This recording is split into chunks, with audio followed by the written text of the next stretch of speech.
What a magnificent decision to ignore that idiot on the internet. Yeah, he's the idiot. Say, this doesn't seem right. What doesn't? I feel warm. Isn't Mars supposed to be cold? It's the HVAC. The life support systems team wants a raise and is threatening to kill us all. Again. Wait, why are you on Mars with me? I thought you were stuck back on Earth after we went back to jail for securities fraud. This isn't right. This isn't right. Gravity is lower on Mars. How is this possible? You died of a heart attack on Mars 3 years after arriving. What? How? What's this? You died and I'm the devil. No, not that. A journalist just said that Mars colonization is dumb and that we're dumb for doing it. And worse, that journalist is a woman! Well, time to harass her and send death threats now.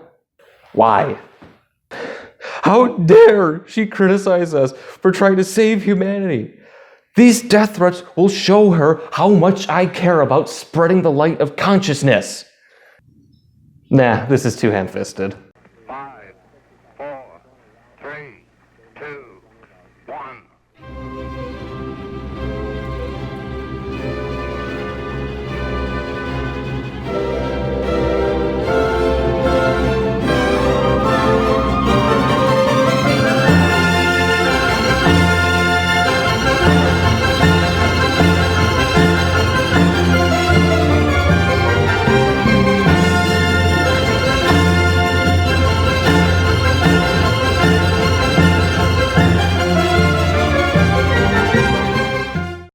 Morning, everyone. Slav Squat Cosmonaut here to take on Space Cadet Space Flight.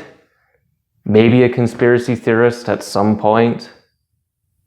Today, we're talking about Mars colonization. Again. End me. Our topic today will be 2 articles with exceedingly similar titles that are related to Mars colonization. We'll be focusing on one of them more than the other, among other facets of this, incident. Will this conclude with a list of people to send death threats to? Yes. No.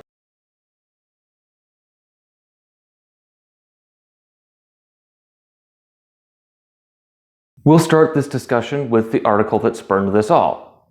Mars is no Earth, later retitled to Mars is a Hellhole by Shannon Stirone. The article was written in response to one of Elon Musk's statements on Lex Fridman's podcast. In it, Musk quoted Carl Sagan's Pale Blue Dot, which focused specifically on the fragility of life on Earth and how pretty much there is nowhere else for us. To which Musk then said, no, Mars. The piece has 2 main points which I've distilled for our convenience. The first is that Mars is only aesthetically Earth-like. There's, lower gravity, not much of an atmosphere. It's a lot colder, no magnetosphere, the dirt's kind of toxic, the stuff you already know, the showstoppers. Now, Stirone does note that she is very pro-space exploration. Her point is that there is only one Earth and pretty much nowhere else humans can realistically survive. Now, personally, I do disagree with her finality in the statements that humans cannot leave Earth. I take the point that we do not know enough about human physiology to say that space settlement is a no-go.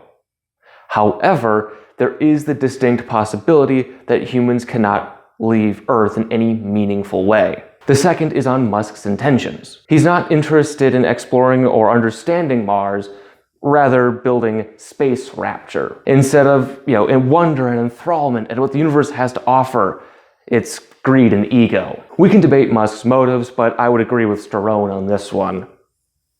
For this, I'll point to Musk's statements on terraforming. If your plan immediately after arriving to Mars is to destroy its current environment, you're not actually interested in exploration. You can read the article for yourself. The links are in the description. A myriad of mindless rebuttals popped up in the wake of this piece, and I read exactly one of them. Creatively titled, No, Mars is Not a Hellhole, blog by Evan Plant-Weir of the Mars Society. Since when do we let trees write articles? For those who don't know, the Mars Society is an organization founded by Robert Zubrin of Mars Direct fame that promotes the exploration and eventual colonization of Mars. They're an advocacy group. And to admit bias, I don't particularly like them. Now, aside from Bob Zubrin's strong personality, one Elon Musk is on their board of directors, last time I checked, and they've all been clearly absorbed into the Musk cult. Now, I'm not saying it's bad to have a Mars advocacy group, but you can.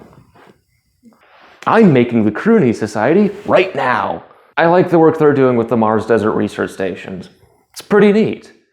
Let's just get on with the meat of this blog article thing. For the past few weeks, an article has been circulating throughout the Mars science and exploration community that serves as a sharp reminder of how much work remains to be done in educating the public, and apparently journalists, on the subject of the Red Planet. Shannon is an award-winning science writer.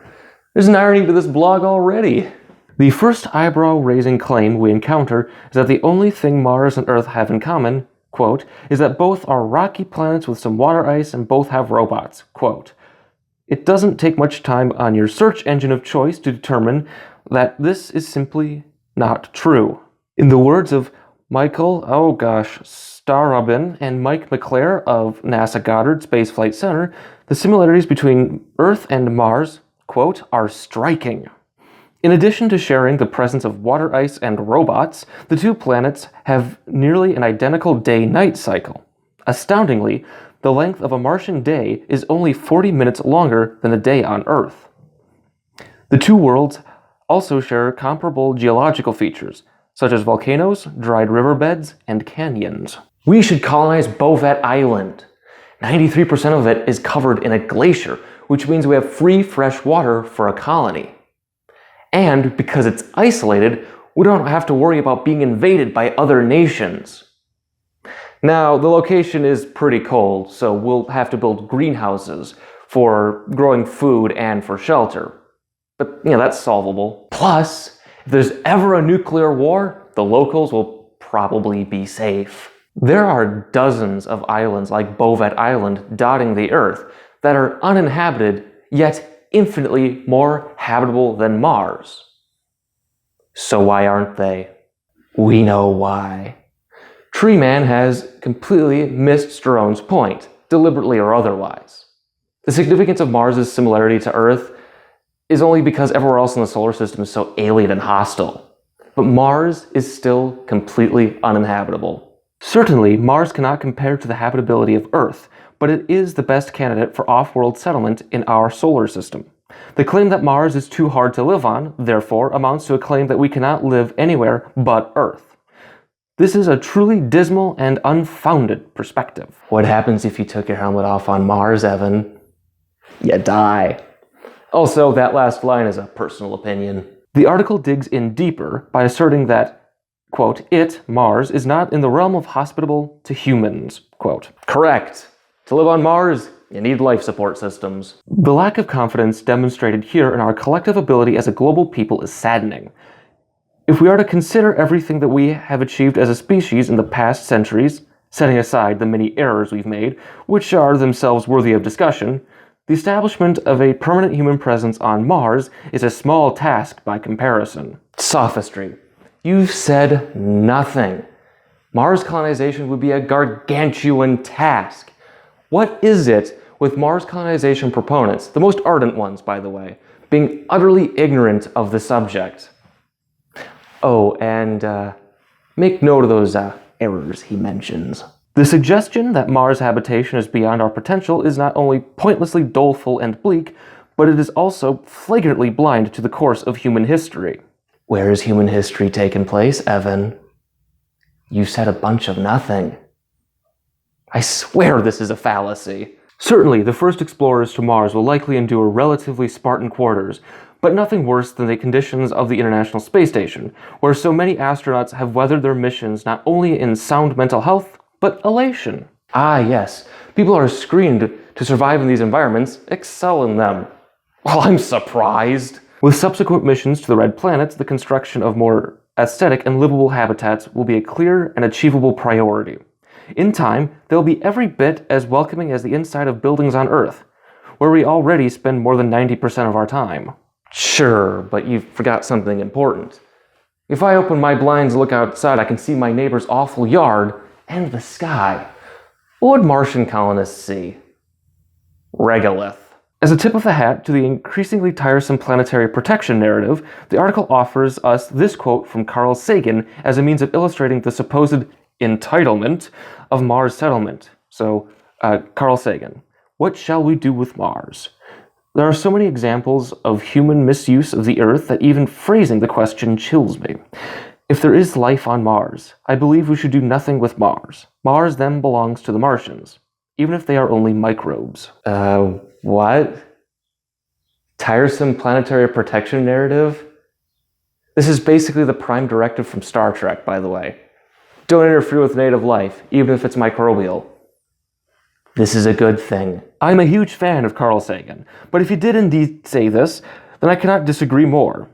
We lay waste to trillions of bacteria here on Earth as a matter of our daily routine, washing hands, disinfecting surfaces, boiling water, and we never stop to agonize over the ethics of it. So you're illiterate. Oh, and by the way, me washing my hands does not make the bacteria go extinct. And there already are debates on if we should fully eliminate diseases like polio or smallpox. Those debates are already happening. Now, let's get ready for some whiplash. Of course, we should approach Mars settlement with respect and care for whatever life might exist there, but to prioritize Martian microbes over the proliferation of life from Earth and the eventual creation of a flourishing biosphere on the red planet via terraforming is insanity. Lebensraum. Evan Plant-Weir just said Lebensraum. Now, I hate to go all Godwin's Law on you here, but how else am I to emphasize what he just said? This is the same rhetoric that has justified genocides and other atrocities in the past. You know, those errors he mentioned before. They weren't using the land. They're primitive savages, not even human. We're civilizing them. Might makes right.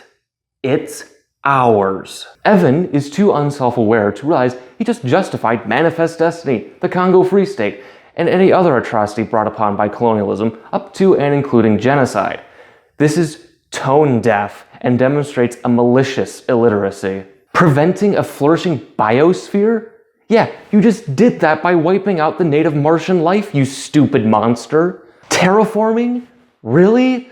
Well, you've just shown that you have no real interest in exploring Mars at all. This is like going to a wonderful meadow or a lovely forest and then just ripping it out and putting in a strip mall instead. Apologies for my unprofessional statements and tone here, but how else am I supposed to emphasize my contempt for this author's writing? Further, the author calls Mars settlement a long-shot chance at security. It is very simple. If we stay on Earth, we, along with most of the biosphere we know and love, will eventually be destroyed. It isn't just about us. With great power comes great responsibility, and it is within our power to spread life to new worlds. Going to Mars isn't just some wild attempt at self-preservation. It's not that simple. What will destroy our biosphere?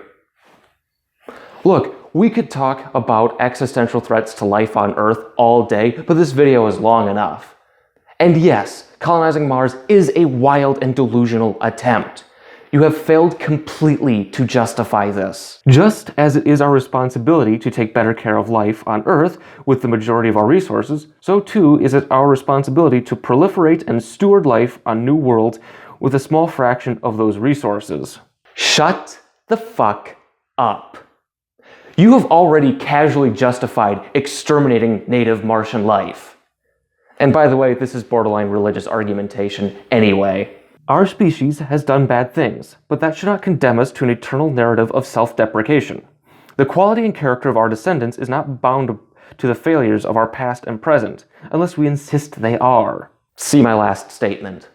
Lastly, though I have thus far set aside the author's enmity for Musk, I am compelled to address its glaring frailty in the article's closing paragraphs. Quote, "But I question anyone among the richest people in the world who sells a story of caring so much for human survival that he must send rockets into space. Someone in this position could do so many things on our little blue dot itself to help those in need." End quote. I cannot agree more that a person in Musk's position should be taking action to improve things here on Earth. With his vast resources, I might even consider it an ethical obligation for him to tackle some of the worst problems here at home. For instance, if he were to invest incredible amounts of money and personal time and effort into the popularization and development of electric cars, that might help us transition towards sustainable energy and away from fossil fuels.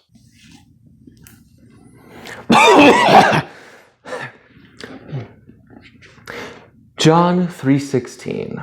For God so loved the world that he gave his only Son, so that everyone who believes in him may not perish, but may have eternal life. I am not going to be discussing the actual environmental impact of electric cars here. Trains good, cars bad. And again, I'm going to note that the guy who flies around in a private jet to avoid LA traffic doesn't necessarily care about the environment. But the Carbon Capture X Prize. Trees. It's called trees. Oh, and guess who's been deforesting near Berlin to build his car factory? Given that climate change is estimated to cause hundreds of thousands of deaths per year, this would surely be a worthy endeavor. Of course, he is already attempting this with Tesla, which makes him a pretty terrible target of animosity towards the rich for not doing enough for planet Earth. Musk's greatest achievement is his cult of personality. Tesla recently invested a lot of money into Bitcoin, which last time I checked requires a nation's worth of electricity to mine. That's really environmentally friendly. And yes, I know, they just stopped letting you buy Teslas with Bitcoin. This was like 2 days ago. This is when I'm filming this, by the way. Not to mention the fact that space exploration dependably results in the development of invaluable technologies for making life better on Earth, rendering this criticism toothless right out of the gate. Exploration is different than colonization. Shannon isn't against exploration. You're a terrible dentist. I don't believe the author of Mars is a Hellhole intended it, but by taking a poorly aimed shot at Musk, they have landed a blow on a community of thousands of scientists, engineers, artists, and enthusiasts who have adopted the dream of Mars not in entitlement, greed, and ego, but rather through constructive hope and optimism for our future as a species. Word salad. Also, I'm going to go out on a limb here and say that you've conflated exploration with colonization again. Oh, and your definition of optimism is very bleak, by the way. Yes, there are many challenges on the road ahead for settlement of the Red Planet, but none of these difficulties are remotely sufficient to bar our way to a broader future for our descendants and for all life from Earth. It would be beneficial if you named these challenges and how to solve them. And if your broader future involves extermination of native Martian life, then I want no part of it. No, Mars is not a hellhole. This is a clickbait cartoon characterization of an immensely consequential issue for the future of our species. You think it's okay to kill the native life on Mars to build a strip mall. Who's the cartoon here? And stop with this existential crap. It's just religion. If you want to colonize Mars, give me a real reason. Mars is our best chance at a sustainable multiplanetary future, and it's a good one at that. The ends justify the means. You have utterly failed to convince me how we're going to have this glorious multi-planet species future, and why Mars is even vital to it. Instead, I don't know.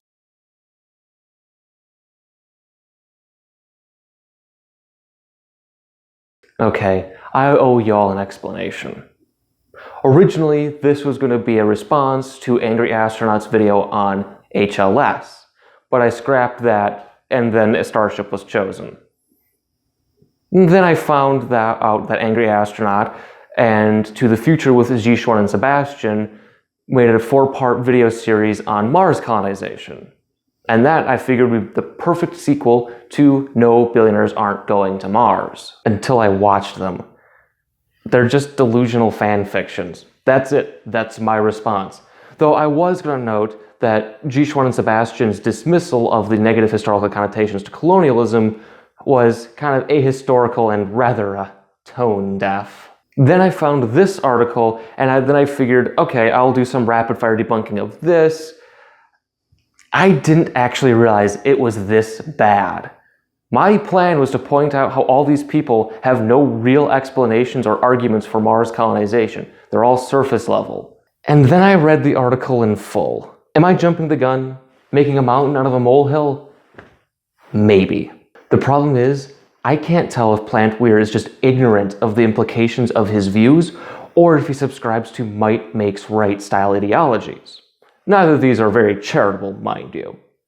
However, there are people in the field of astronomy and related areas who will interpret his statements as pro-genocide and treat them accordingly. Is he a one-off believer, or is this the general opinion of the Mars Society? I think it is important for the pro-space movement to have the image that it cares about life in all forms, and not be one that's an all-consuming destructive monster.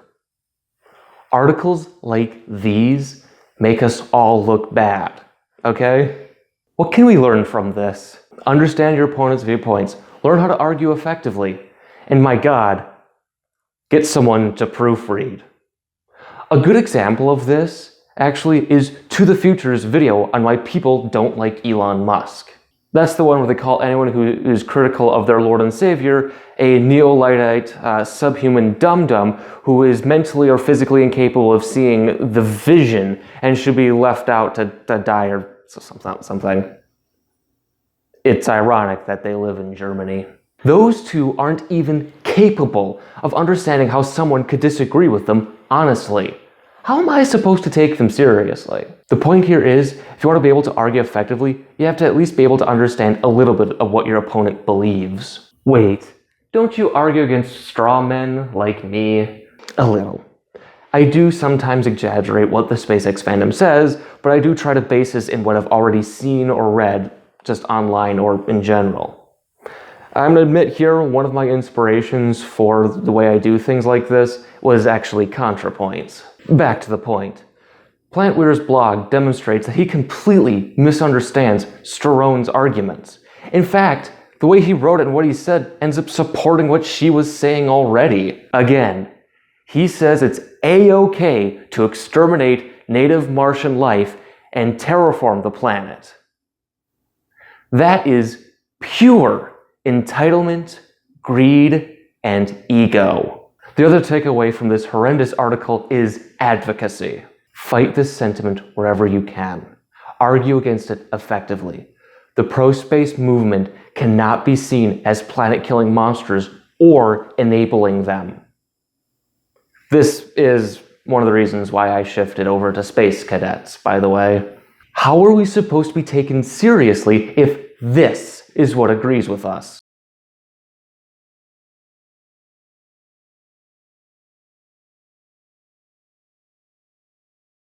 Is Mars heck? Yes, especially if Mars colonization proponents get their way, it seems. This video took a way different turn than when I started it. Sorry. You should be. Is this why I'm in hell? No, tax evasion. And so, this is likely the last time I'll ever talk about Mars colonization, unless something new comes out or someone dares question me. I'm the pressure-fed astronaut, not Evan Planet Killer. Thankfully.